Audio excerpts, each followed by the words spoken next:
hope you're having a great day and I hope you're staying safe at home. Today I want to talk about the third most abundant element in the human body and how it plays a massive role in glowing skin, in your hair, in DNA repair, in your fingernails.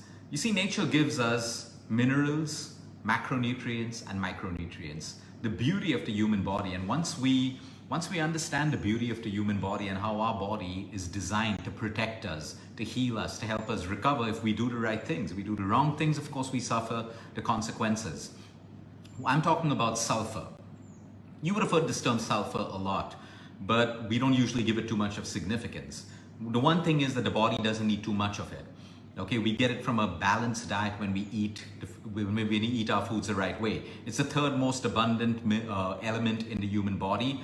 It is found in methionine and cysteine. These are two amino acids. Amino acids are the building blocks of protein. So generally, if you're having protein with every meal and your diet is sufficient in good quality protein that we'll talk about, you should have sufficient sulfur. Now, what is the use of sulfur in the human body? Number one, the synthesis of B vitamins, especially B1, vitamin B1. Why do we need B vitamins and why do we need vitamin B1? Because it helps us to metabolize carbohydrates. It helps us to digest fats.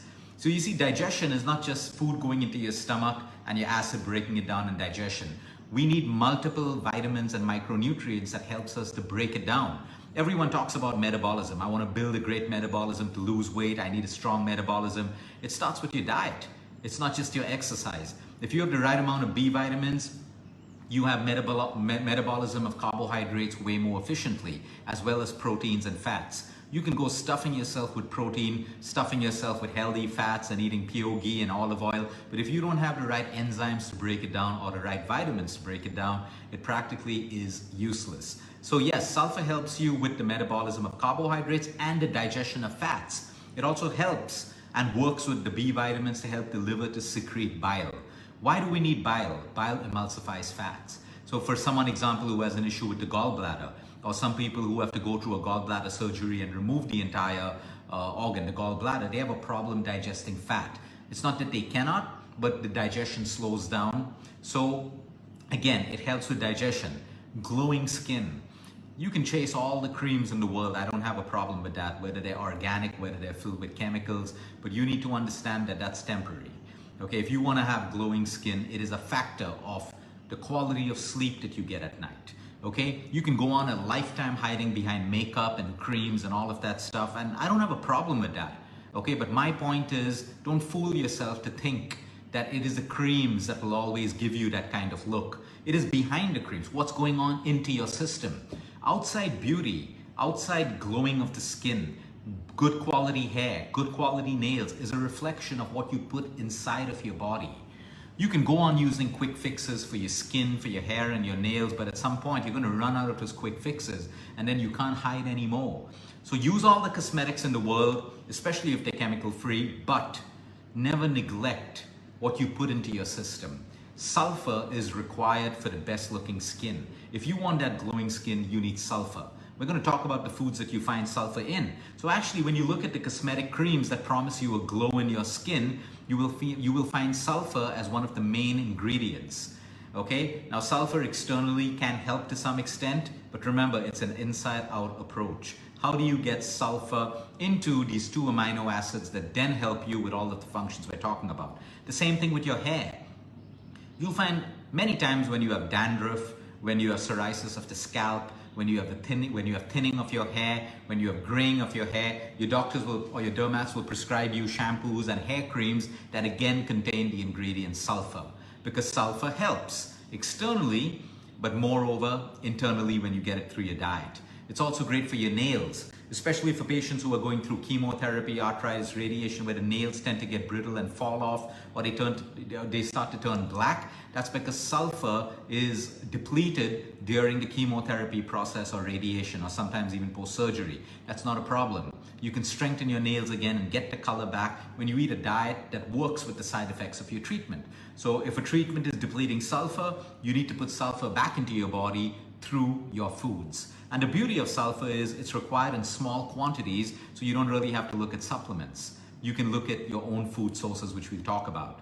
It relieves joint pain. It's absolutely fantastic for arthritis if you don't have an allergy towards sulfur. That's why when you look at certain supplements like MSM is a powder that is used to reduce inflammation in arthritic patients, to reduce inflammation and pain in bone cancer patients. Even athletes use MSM when they train very hard for quicker recovery. And MSM again contains high amounts of sulfur. So it's highly anti-inflammatory in nature as well. But now remember, a lot of people can be allergic to sulfur. So that's very important that you tell your doctors as well when you get onto antibiotics that contain sulfur, because you can have an allergic reaction. Now, where do you find sulfur? Again, if you're eating a balanced diet, you're never going to be sulfur deficient. Number one, all of your cruciferous vegetables are high in sulfur. Your radish, your cauliflower, your cabbage, your broccoli, your kale, your radish, all of these are rich in sulfur. Any food that contains allium, basically garlic, onions again, leeks, shallots, these are all rich in sulfur again. So you don't have to eat more to get more sulfur. Even if you have a little bit of these vegetables and a little bit of onion and garlic, if your religion supports it, okay, you're getting enough of sulfur in your system. Millets, the entire family of millets, whether it's your finger millets, your bajra, your ragi, nachni, all of your millets, your pearl barley are all rich sources of sulfur again. Legumes and lentils, especially the red gram and the green gram, these are rich sources of sulfur. Chickpeas, so when you cook chickpeas in a vegetable or you make a hummus out of it, that's why I call hummus a superfood, because it's got every single ingredient, if it suits you, for almost every function in the human body. So chickpeas are a great source. Non-vegetarian eggs with the yolk. Remember, people who do away with the egg yolk, all the nutrition is in the yolk, including sulfur. All nuts and seeds. So if you're having pistachios, you're having almonds, you're having walnuts, you're having cashew nuts, pumpkin seeds, sunflower seeds, watermelon seeds, all of them, including Brazil nuts, or walnuts as well, all contain small amounts of sulfur. So that's great for you.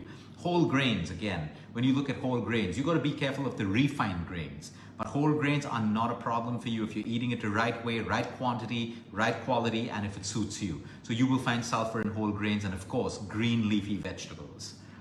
Any sort of green leafy vegetables, raw, semi-cooked, steamed, cooked, are rich in sulfur. The more you cook the green leafy vegetables, the sulfur content will come down. Now be careful. A lot of people think that, hey, I want glowing skin, so they start overdoing it on sulfur. If you don't overdo it on sulfur, you can have nausea, you can have diarrhea, and you can have IBS as well. It irritates the gut lining. So again, all the foods I mentioned, you should be having it anyway. If you're eating a balanced diet, if you're eating a fat diet, it'll probably deprive you of a lot of nutrients and minerals, which is why fat diets are dangerous, they never work, and they are not sustainable.